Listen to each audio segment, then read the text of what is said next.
Hi. Next installment of the one and only Ivan. Today I picked out just 3 vocabulary words that we'll take a look at.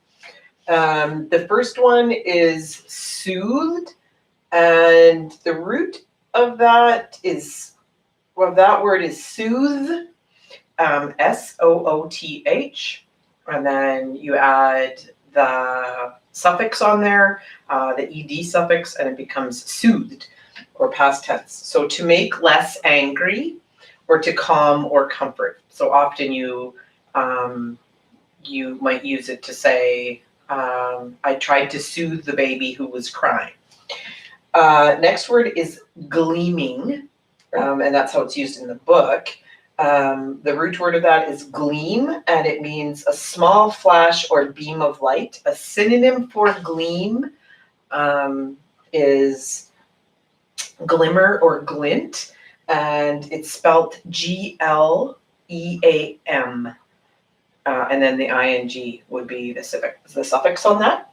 And the last one is teeming, and the root word of teeming here is team, and it's not like I like my baseball team. It is that's TEAM. This one is TEEM, and it means to be full or to swarm. Okay, here we go. We're pretty close to being done. We only have this much left of our book, so we'll be finished this book this week because it's Wednesday today. The Ape Artist.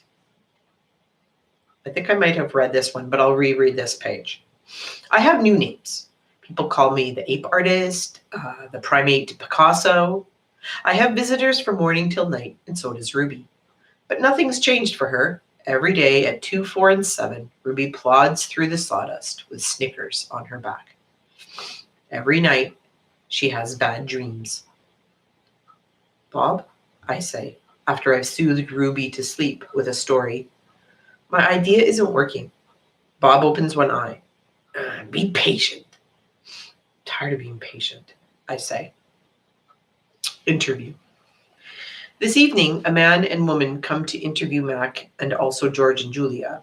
The man has a large and heavy camera perched on his shoulder. He films me as I make pictures. He films Ruby in her cage with her foot roped to the bolt in the floor. Mind if I take a look around? He asks. Mac waves a hand. Be my guest. While Mac and the woman talk, the cameraman walks through the mall. He pans his camera right and left, up and down. When his eyes fall on the claw stick, he stops. He trains his camera on the gleaming blade. Then he moves on. Remember, gleaming is a small flash or beam of light. So gleaming describes the blade. Then he moves on. The early news. Mac turns on the TV. We are on the early news at 5 o'clock. Bob says, don't let it go to my head. There we all are. Mac, Ruby, me, Julia, George, the billboard, the mall, the ring, and the claw stick. Signs on sticks. In the morning, several people gather in the parking lot. They're carrying signs on sticks.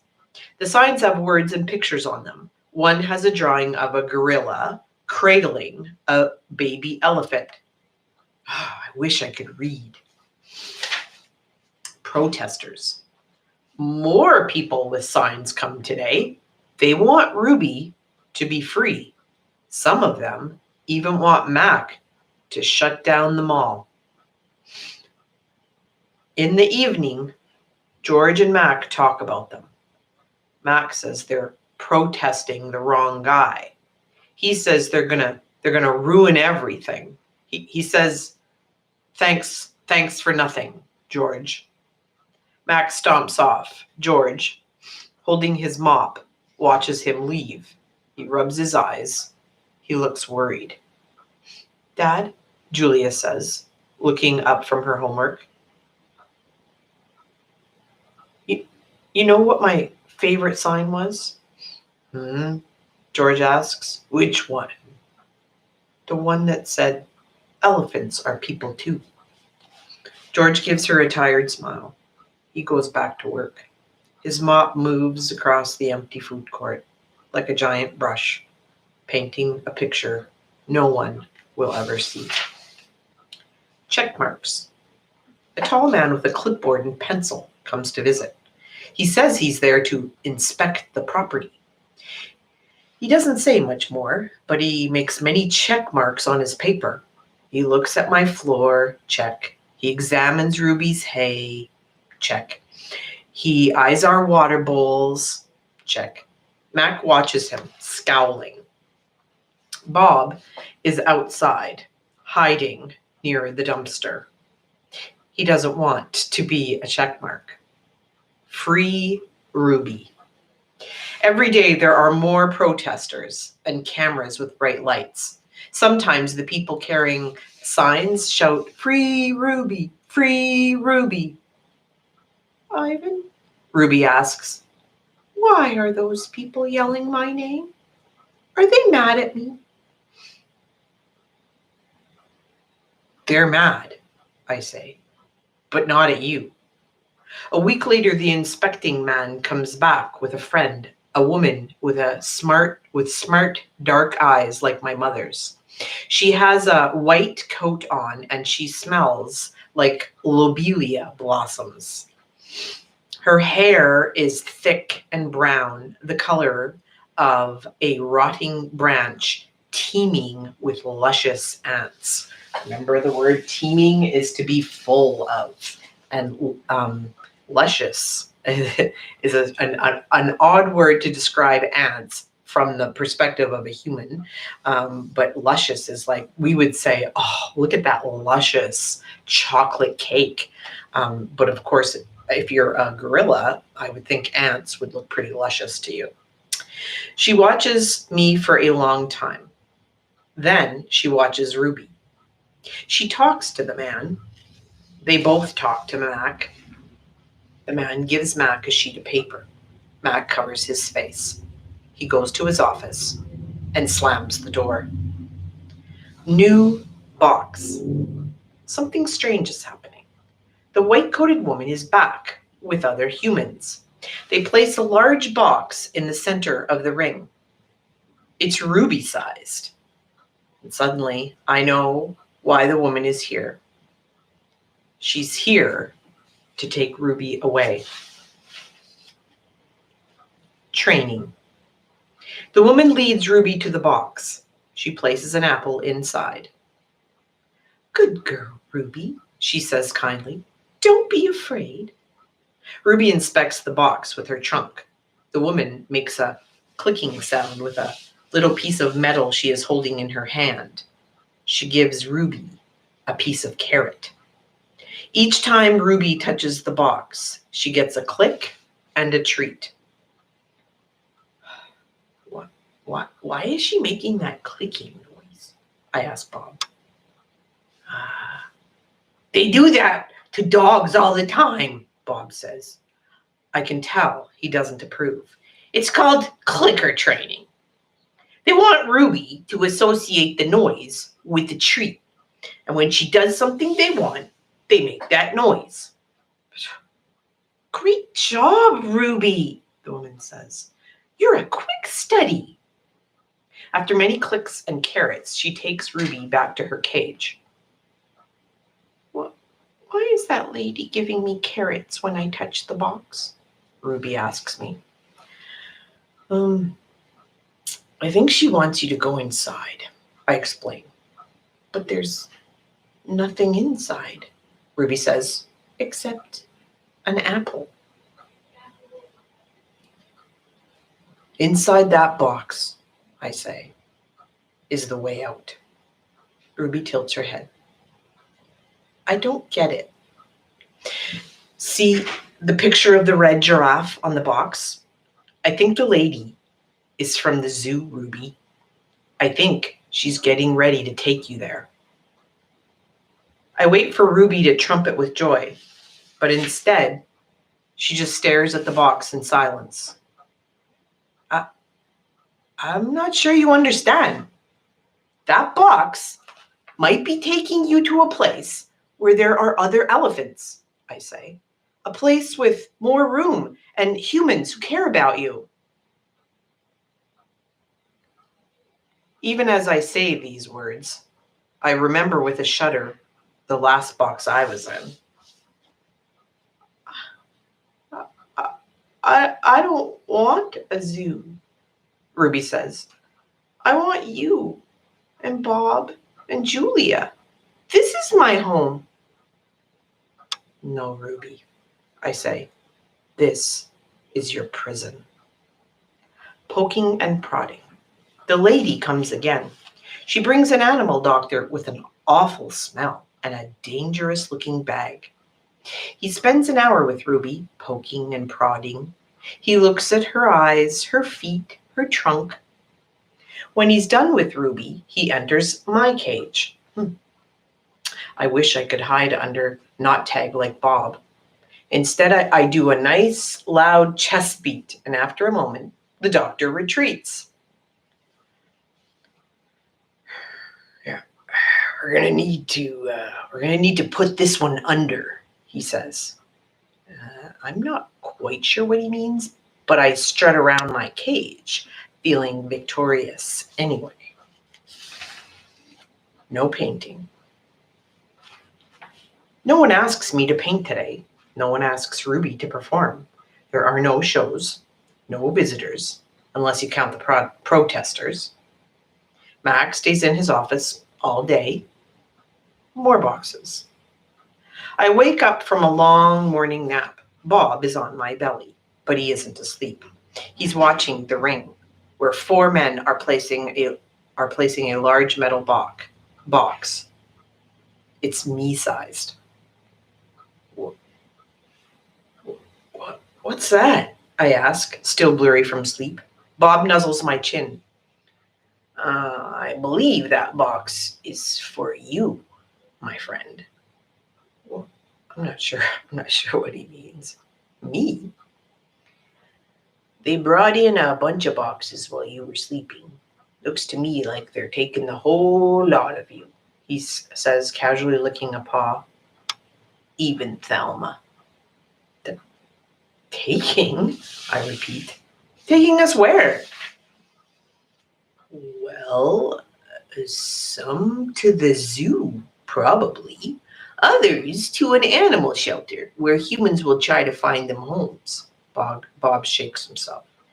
So, I guess all good things must come to an end, huh? His voice is bright, but his eyes are far away and sad. I'm gonna miss your stomach, big guy. Bob shuts his eyes and he makes an odd noise in his throat. But what about you? I ask.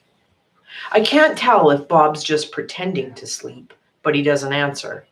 I gaze at the huge shadowy box and suddenly I understand how Ruby feels. I don't want to go into that box.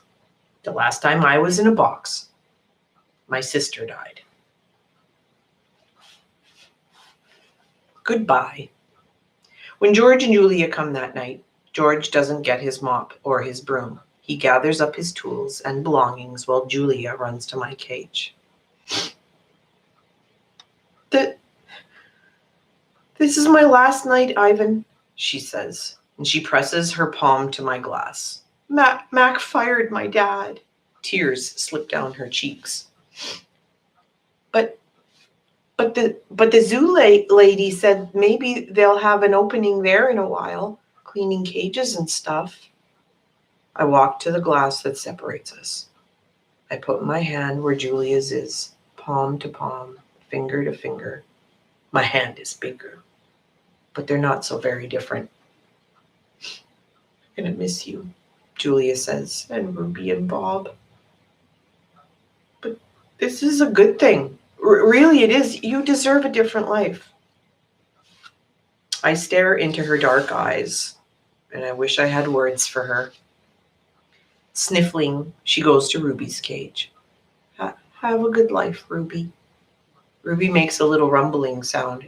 She puts her trunk between the bars and touches Julia's shoulder.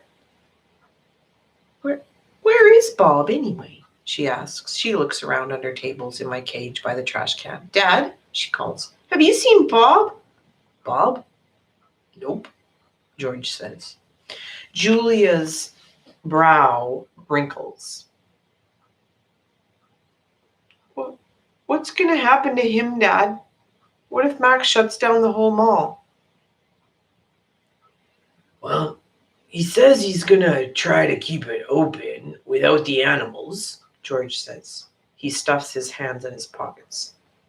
I'm worried about Bob too, but he's a survivor. You know what, Dad?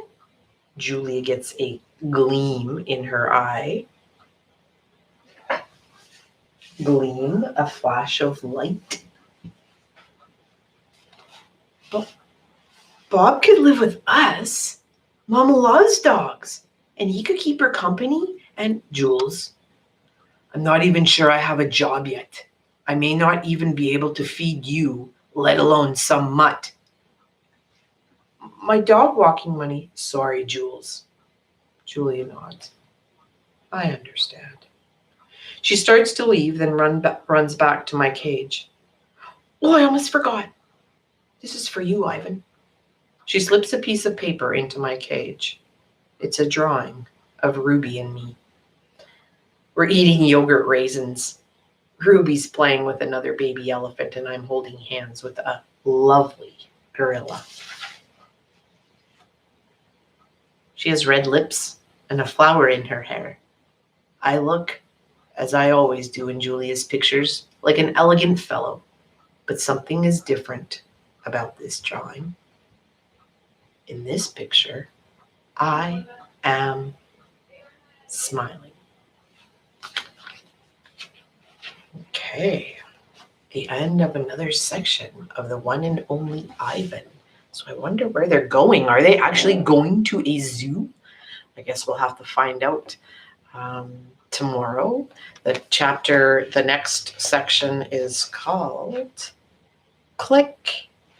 So hopefully they get into those boxes and they go somewhere where there's other animals like them.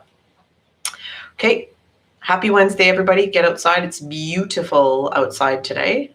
Get some fresh air, and we'll see you all tomorrow. Bye.